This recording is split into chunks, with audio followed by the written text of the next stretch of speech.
Welcome জানাচ্ছি নতুন আরেকটা পর্বে।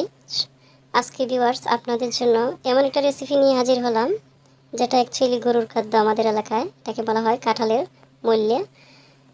কাঁঠালের মূল্যটাকে প্রথমে আমি উপরে যে কষ আছে কাঁঠালের কষটাকে একটা পলির মাধ্যমে সারিয়ে নিচ্ছি। আপনারা চাইলে কচুর পাতা বা অন্য কিছু দিয়েও দিতে পারেন। এবার একটা কাটারের সাহায্যে উপরে যে নরম এবং গুটি গুটি অংশগুলো আছে এগুলাকে ফেলে দিচ্ছি। এটা অ্যাকচুয়ালি আমাদের এলাকায় গরুর খাবার হিসেবে ব্যবহার করা হয়। আর এটা আজকে মানুষের খাদ্যের রেসিপি তৈরি করে আমি দেখাবো। আমার এটা কেটে নেওয়া হয়ে গেছে, আমি একটু চাকচাক করে এটাকে কেটে নিচ্ছি। এবার পানিতে দিয়ে দিলাম, ভালো করে ধুয়ে পরিষ্কার করে উঠিয়ে নিয়েছি পানি ঝরিয়ে। তার মধ্যে সামান্য পরিমাণ হলুদ দিয়ে এটাকে মাখিয়ে নিচ্ছি। ইউটিউবে ফেসবুক পেজে অনেক দিদিরা আপুরা দেখি এটা রেসিপিটা করে থাকে। অ্যাকচুয়ালি আমি আজকেও প্র্যাকটিস করতে চলে এলাম, এটা কেমন লাগে দেখে নিব, আবার আপনাদের মাঝে শেয়ার করতেও মন চাইল। এবার ফ্রাই প্যানে একটু তেল দিয়ে এই চাকচাক করে রাখা কাঁঠালের মূল্যটাকে দিয়ে দিচ্ছি। হালকা আগুনে আমি ব্রাউন কালার করে বেছে নেব। এইটাকে এক এক এলাকায় হয়তো এক এক নামে ডাকতে পারেন, আমাদের এলাকায় মূল্যই বলে, আর আমি আমাদের আঞ্চলিক ভাষাটাই ব্যবহার করতেছি। দেখে দিলাম কিছু সময়ের জন্য সবগুলা দিয়ে। যখন একটা পাশ হয়ে আসছে তখন আমি এটাকে একটু হাতলের সাহায্যে উল্টিয়ে দিচ্ছি। অল্প উনুনে এগুলাকে সিদ্ধ করে নেব, ভেজে নেব, মানে সুন্দর হয়ে ভাজাও হবে, সিদ্ধও হয়ে যাবে। আর এই কাজটা অল্প আছেই করতে হবে। দেখতেই পাচ্ছেন আমি একটু দেখাচ্ছি, এগুলো শুদ্ধ হয়ে গেছে। অ্যাকচুয়ালি মানুষ সবই খাইতে পারে, তবে একটু প্রসেস করে নিলেই হয়। যখন ভেজে নেওয়া হয়ে গেছে আমি ফ্রিজে রেখে দিয়েছিলাম, এই কারণে কালারটা একটু ড্যামেজ হয়ে গেছে। এবার শিলপাটায় আমি এটাকে কেচে নিচ্ছি, একটু বেটে মিহি করে নেব। একেবারে মিহি করে নিলাম। এটাকে ব্লেন্ড করে নেওয়া যায়। প্রায় চোখের সামনে ইউটিউব ফেসবুকে আসে দেখি এই ভিডিওটা, তো আমিও ভাবলাম একটু দেখি, না একেবারে খারাপ হয় নাই।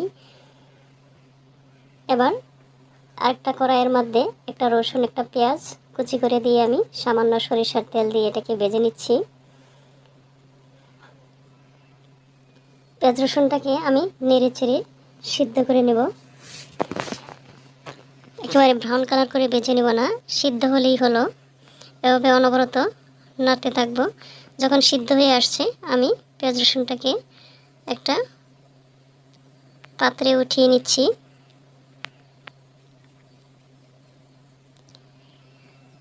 পেঁয়াজ রসুনটা পুড়ে যাবে এরকমভাবে ভাজা যাবে না, আবার চাইলে কাঁচাও রাখা যায়। এবার আমি আগে থেকেই তেলে রাখা পরিমাণ মতো কটা শুকনো মরিচ নিয়েছি, দিয়ে দিচ্ছি স্বাদ মতো লবণ। এবার মরিচটাকে আমি লবণের মাঝে মেখে নিচ্ছি।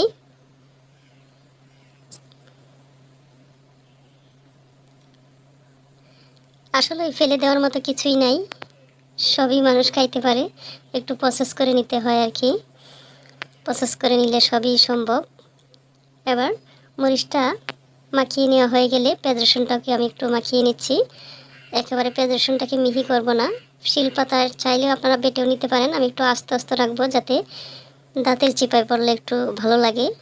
ভর্তা বা যেটাই বলেন না কেন, পেঁয়াজ রসুনের কুচি একটু যদি দাঁতের চিপায় পড়ে তাইলে আমার কাছে ভালো লাগে, খুবই টেস্টি মনে হয়।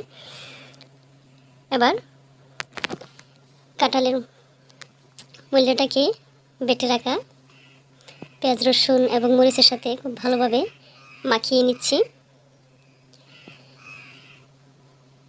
খুব ভালোভাবে মাখিয়ে নিতে হবে যেন কোনো অংশে মাখানোর বাকি না থাকে।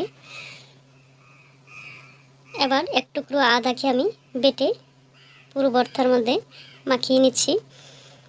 আমি এরই মধ্যে অনেকটাই খেয়ে ফেলেছিলাম, তো ভাবলাম একটু আদা দিয়ে দেখি, হয়তো ভালো লাগবে। যেহেতু একটু একটু মিষ্টি মিষ্টি লাগে তাই আমি একটু একটুকরো লেবু চিপে দিয়েছি, টক টক লাগলে ভালো লাগবে। এই কাঁঠাল যেহেতু মিষ্টি, আর এই কাঁঠালের ভিতরের অংশটাও মিষ্টি হয়ে থাকে, হালকা হালকা মিষ্টি লাগে। আর এই মিষ্টি ভাবটা দূর করতে একটু লেবুর রস চিপে দিলেই হয়। হয়ে গেল সম্পূর্ণরূপে আমার কাঁঠাল মূল্যে ভর্তা রেসিপি। সো অসাধারণ এক কথায়। আপনারাও চাইলে ট্রাই করে দেখতে পারেন। আজ এ পর্যন্তই। আল্লাহ হাফেজ।